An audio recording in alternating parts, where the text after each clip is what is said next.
مسجد میں جماعت ثانیہ کا کیا حکم ہے کہ ایسا کرنا اس کا جواز ہے؟ جی بالکل، مسجد کے اندر دوسری جماعت کروائی جا سکتی ہے، جائز ہے۔ حدیث ہے رسول اللہ صلی اللہ علیہ وسلم نے فجر کی نماز پڑھائی تو ایک بندہ رہ گیا پیچھے جماعت سے، اکیلا تھا، تو آپ نے فرمایا من یتصدق علی ھذا، اس بندے پر کون صدقہ کرے گا؟ تو ایک بندہ جس نے پہلے فجر کی نماز پڑھی تھی اس نے اٹھ کر اس کے ساتھ جماعت کروائی ہے، تو یہ جماعت ہوئی ہے۔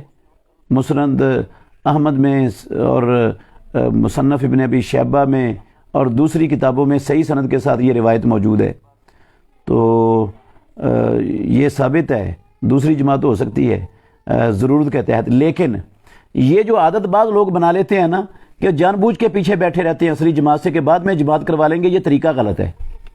یہ طریقہ ان کی حوصلہ شکنی ہونی چاہیے ایسے لوگوں کی۔